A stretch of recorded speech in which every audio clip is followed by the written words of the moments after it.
Hello everyone, it's Kevin and today I'm gonna print the Northern Head fallen statue that's from Matt Gobser on My Mini Factory. It's more like a piece of terrain I think, but I'm just gonna try to make a small scene with it. I have some idea, I'm gonna show you in situ box and later on when it's printed. Let's go. Okay, so here I choose to resupport the model. There is a pre-supported version, but I was not sure if it was good enough. I just went ahead, did it myself. Here I have two of my tiny dudes who are gonna sit on top. I'm gonna link the STL in the description. So they're really small, I had to scale them. I went in situ box and I've just scaled them down, tried to see if they were gonna fit. Here I'm doing the support, trying to make sure everything is supported, but at the same time to not over support those really tiny models.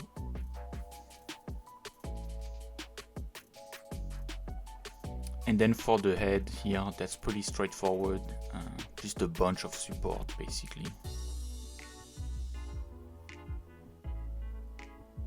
Here I have my head and my two guys printed. Everything came out pretty easily and straightforward. Even if you have some damage around the head, it's kind of rumbles and rocks, so you're not gonna see it. It was mostly just sanding the bottom, make it smooth, so that's prime and that's ready to go. Here I have my two small guys, so they're really tiny, I can't really show you. I had to reprint them later on. The first print was fine, the only problem that I have is when I was gonna take off the support, everything was kind of clustering around them, so in situ box I went back, I just dragged the support a bit on the side, and later on it was easier to remove the support and not break any legs or arm from those tiny guys. So they're really tiny, I've just primed them as well. I'm gonna have to be really careful with them. So let's start painting. Okay, let's start with the base coat for the stone that's gray, obviously. I'm gonna try to have some different tone. So here that's what I'm doing now. I'm just having a brownish kind of gray, a bit of a colder gray now. So I'm just mixing a bit of color with some of the gray that I have, trying to get some different tone on different part of the statue. You don't want everything to be boring on the eyes. I'm doing the dirt around and I apply my coat of wash now. There is a lot of detail to catch, so I went ahead with a really dark one. Here I'm taking away some of the wash pudding in the recess. And when everything was dry, I started dry brushing, so I went back with the main base coat that I had. Tried to dry brush slightly over just to get some detail. Here I'm dry brushing on the dirt / rocks on the side, the brown parts. I reused some wash a little bit in some parts, just to give some tone back again. Some reddish wash for the stone and a bit green as well. And I went back with some of the base coat that I had, brighter again this time. And I'm trying to add my lights here.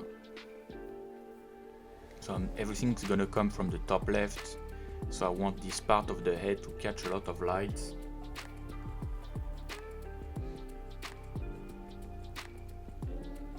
Going back again. When everything dried, like the brightness of the paint kind of disappeared. So I went back one more time. Here I'm lightening some parts. I'm just going slowly. I want to get the feeling of it, make sure I'm on the right side of the model for the light. I'm kind of highlighting some panel more than edge or anything. And for more highlight I decided to use yellow. Just to simulate, I don't know, a bit more like of a sunny kind of sunset vibe. I should have maybe went a bit more orange on the side of the color, more than yellow. I think it's better. So here I'm just adding a bunch of edge highlights, normal bright highlights on some panels of the rocks.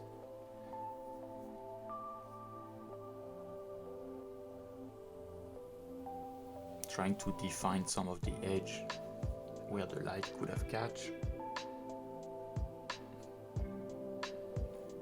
So I went on each tiny part here. It took me a long time, but no choice. I'm going even brighter here.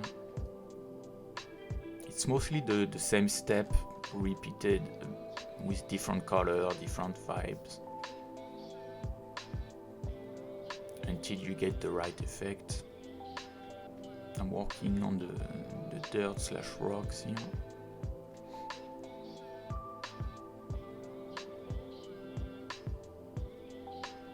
Here I'm on the back side of the model, so it's supposed to be dark, but I still need to add some volume and just had some 3D going on behind, so I'm going with the brown, doing my best. Here I'm using wash again, really diluted, but some of the part that I had, some reddish part for example, were a bit toned down, so I went back really slightly, and as you can see the color is really popping back, so I think it's really helping. And in the end I didn't really like the full yellow edge highlight that I had, so I used like a cold gray, really bright. It's almost like white, kind of slightly blue white, and I'm just doing some edge highlight again. Basically I'm going over some of the bright yellow that I had. Going back again on the tiny details. And it's not that bad, like it's kind of doing the work again, but some of the yellow is still shining through the white highlight here, so there is like a fade in between, and it's doing a good result, so it was not a waste of time. I'm working back again here on the bottom part, and now it's time to glue the tiny guys. I figure it's better to glue them on top and then paint when they were glued on top, instead of painting them separately and glue them again. I don't know. At least now they're supported somewhere, so why not? So here I'm trying to zoom in a lot, trying to show you the best. I didn't record a whole bunch because everything is really tiny. It's not easy to show. But I went ahead and I've applied my base coat. I've done my shadows, my highlights. I used the tip of the brush really slowly, and I was still able to define some color and some contrast. I even tried to paint the eyes and everything, so they look a bit silly, but I guess at this scale you can't do anything. Here you can see, for example, on the side of the skin, the leg, I went ahead and I used a lot of contrast on the skin, dark side, highlight, same for the dress. You can see the silly eyes. But that's good enough from the distance, that's enough. I'm adding some tuft. I've cut them in half, like the length was a bit too much for the scale, so I decided to use some of them, cut half of the length, and later on I use some green pigment that I have to simulate some kind of moth around. I wish I had a darker green. That's what I had, so you do with what you get.